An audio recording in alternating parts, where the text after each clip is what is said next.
I'd like to firstly compliment the chairman of ICAI, Mr. Charanjot Singh Nandaji. Sir, I'm truly delighted and truly happy that you're not in politics. क्योंकि अगर आप politics में होते, आपकी शेर व शायरी, आपका बोलने का अंदाज और आपका जो जोश के साथ बोलने वाला एक जो स्टाइल है, थोड़ा हमें भी प्रॉब्लम हो जाता। तो मैं बस जो आपने एक चीज़ कहा बड़ा अच्छा लगा मुझे, एक बड़ा मतलब बहुत ही ज़बरदस्त जो कपलेट आपने सुनाया, मैं रिपीट करने की कोशिश करूँगा। तारीफ की चाहत तो नाकाम लोगों की फितरत है, काबिल लोगों के तो दुश्मन भी कायल होते हैं। मैंने इससे बड़ा तो अभी तक आज इस बीच में कम से कम इस 2 साल में इससे जबरदस्त शायरी तो मैंने नहीं सुना, पर जवाब में मैं भी कुछ कहना चाहता हूं जो आप ही ने सिखाया मुझे अभी। वो पत्ते नहीं हैं हम जो शाखों से टूट जाए, वो पत्ते नहीं हैं हम जो शाखों से टूट जाए, आंधी से कहो औकात में रहे। तो मैं तो sir, I truly have loved every word of your speech. Thank you very much for inviting me here.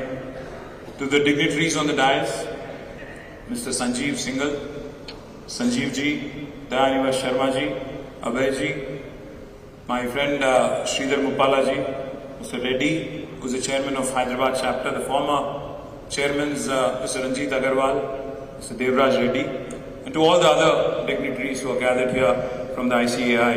I welcome you to this lovely city, Hyderabad, which is a vibrant and an innovative destination for global capability centers in India. Well, it pained me, in fact, when one of the speakers was saying, we are number 2 in GCCs. I promise you the day is not very far when we will beat Bangalore and will become number 1 in GCCs across the country. At the outset, I'd like to congratulate ICAI for convening this very forward-looking platform that brings together thought leaders, professionals, policymakers, and industry stakeholders also to chart the future of India in the global capability space.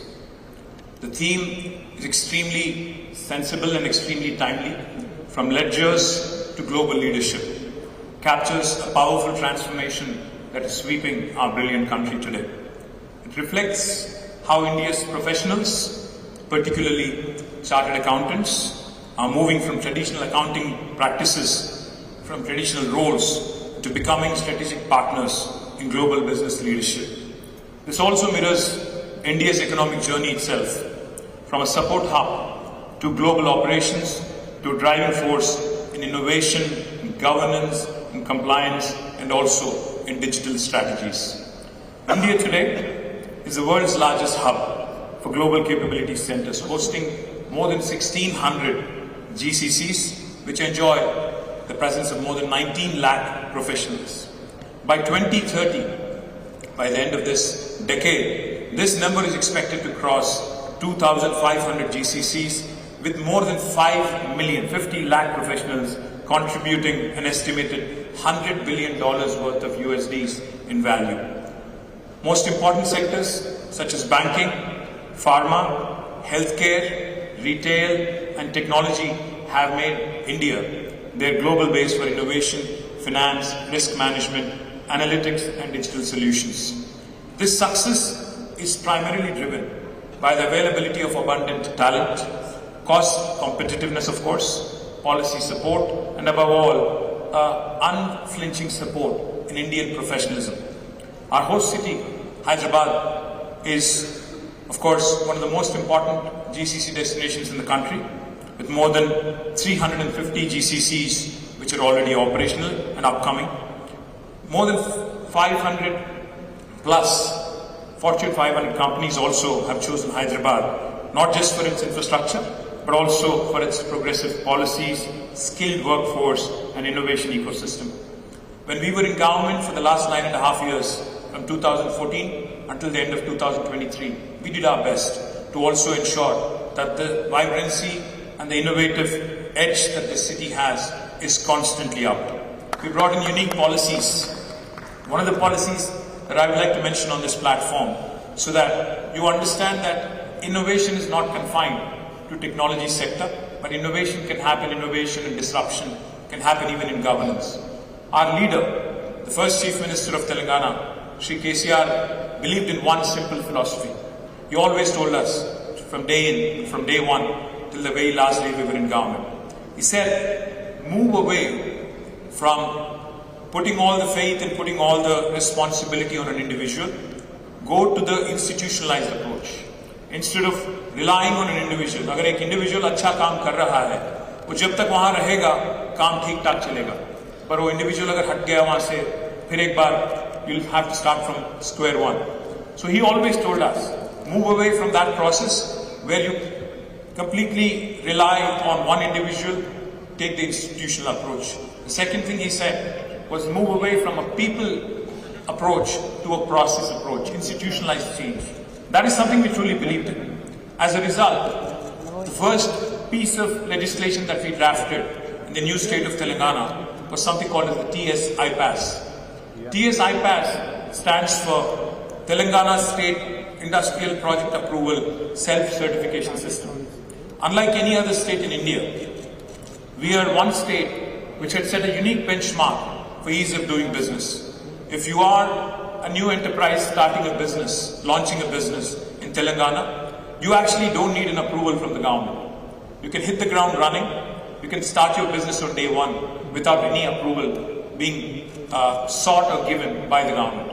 No intervention from local government, no intervention from the state government, or no intervention from any other form of government. This is something that we pioneered and we championed, and as a result, today we've had a great deal of success on that. Now, for those of you who are wondering, how does this work? There is the regulatory compliance measures that have to be adhered to. The way it works is, you can hit the ground running, you can start your enterprise on day one, but parallelly, simultaneously, we request that you submit all the applications, all the details for regulatory purposes online. And once you submit all the details, you are expected to get an answer, yes or no, from the government within 15 days.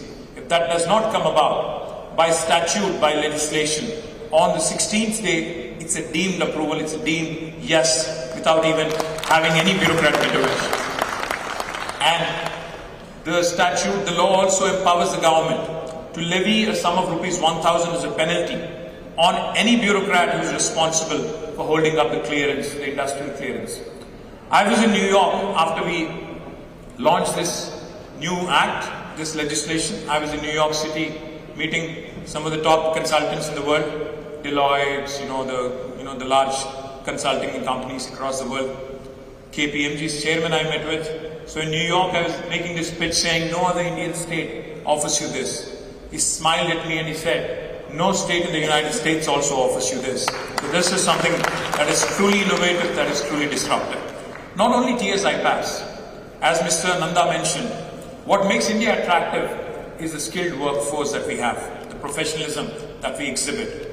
Now that's what we focused on also through an initiative called as TASK, Telangana Academy for Skills and Knowledge. That is again a brilliant institution that creates an industry-ready, talented work pool, which ensures that India continues to enjoy the edge by way of its think force and workforce, which continues to deliver even for global capability centers. And also, our agenda was very clear. We wanted to continue to invest in not only people, but also in infrastructure. Physical infrastructure, digital infrastructure, all forms of infrastructure. Because if you really want to compete with the world, because in today's world, where we have people trotting the globe on a weekly basis, on a daily basis, you have to compete with the best in the business. So therefore, we have invested not only in policy clarity, not only in infrastructure in the form of our, once you come from airport into Hyderabad, like Sridhar was saying, a lot of people remark, a lot of people say, this is possibly a very different India that, we are seeing for the first time. How many of you have come here to Hyderabad for the first time? Please raise your hands if you can. Oh, not very many.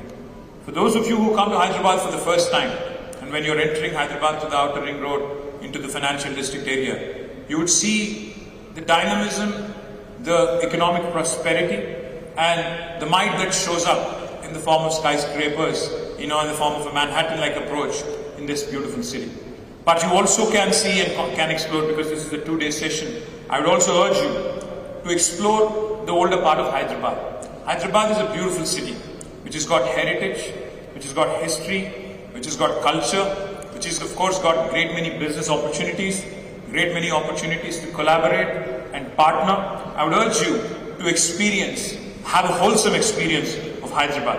Of course, we've invested heavily in infrastructure, be it the metro rail, which was the world's largest in public-private partnership. We also have invested heavily in roads, in flyovers, in underpasses, in industrial parks, in data connectivity, logistics. We also have invested heavily, like I said, in innovation, in skilling. In innovation, we have the world's largest innovation campus in Hyderabad.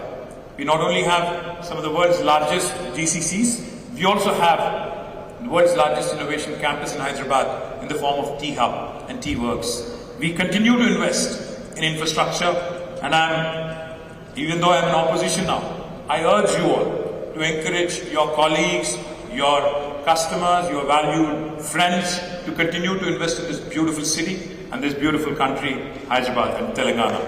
I would also like to remind us here, I don't have to remind you of this, but still, nevertheless, ICAI has played a pivotal role in strengthening India's positioning as a global hub for capability centers and in preparing chartered accountants for leadership roles in this rapidly evolving ecosystem. Recognizing the rising importance of GCCs, I was glad to hear that this is the third GCC summit you're holding this year, and you're also doing one more in Pune, which is where I actually went to college for my post-graduation. And I congratulate Sir, and I wish you all the best to make it a huge success on 29 November. Also, I would compliment ICAI on taking a number of focused initiatives, including the establishment of a dedicated GCC group, and as was mentioned earlier, engaging with industry stakeholders, and continue to focus on research-driven insights to provide a roadmap for the future as well. Furthermore, I was also informed that ICAI's role is not limited to professional development alone. You also emerged as a key partner in policy advocacy. That's extremely important, because India is a very interesting country where you have the union government dictating certain policies, and then you also have state governments which have significant autonomy when it comes to attracting investments and making investment offers. It's important to also engage in policy advocacy. It's important also to engage in collaboration with the states. Working closely with union government and ministries there, and also ensuring that you work closely with state governments is equally important. I would urge Mr. Nanda and his team to also start looking at Tier 2 and Tier 3 destinations in India, because the day is not far when India will also have high-speed rail connectivity, where you could be sitting in Hyderabad, but you could be working in Adilabad. You could be sitting in Hyderabad, you could be residing in Hyderabad, but also working in a Mehboob Nagar or Khammam, and you could be traveling, because it's just a matter of it's a toss-up between distance and time. I would urge you to consider, because we've already invested significantly as a government in Tier 2 locations in building infrastructure. I would also like to make a comment and request you to possibly collaborate with agencies like TASK to start skilling initiatives, to start more and more engaging initiatives, so that you can continue to create a pipeline of talent. What makes ICAI, I was talking to Sanjeev ji and Mr. Dayanivas Sharma and Sridhar, of course, have been guiding me constantly. What makes ICAI uniquely valuable? It goes beyond the technical expertise that you offer. The integrity, the ethics and the commitment to governance is something that has become a very, very strong differentiator, which is what Mr. Nanda was alluding, कि Atlanta में जाते हैं हम, Los Angeles जब चलते हैं या Riyadh चलते हैं, the kind of value, the kind of respect you get is primarily coming from these, and I hope you continue to hold on to these brilliant values. I compliment all of you for this powerful blend of knowledge, technical knowledge, ethical grounding and global vision, and continuing to create a pipeline of extremely talented chartered accountants. Today, chartered accountants are not merely number crunchers like some earlier speaker was mentioning. You are truly important and truly a vital cog in the wheel when it comes to risk management frameworks, enterprise transformations, and even digital finance initiatives, regulatory compliances across multiple geographies, of course, ESG and sustainability reporting, which is extremely important in today's world, and finally, in business strategies and decision making as well. I wish this summit a great deal of success, and I wish you have fantastic dialogue over the next couple of days in fostering more and more multi-stakeholder approach, more and more collaborations, more and more innovation, and stronger pathways being forged ahead in days to come across the GCC ecosystem. Once again, I wish you all have a great experience in Hyderabad. Enjoy our biryani, enjoy our Irani chai. Please also enjoy the brilliant sights of Hyderabad and continue to stay vested and continue to stay interested in Telangana and Hyderabad. Thank you. Jai Telangana, Jai Hind.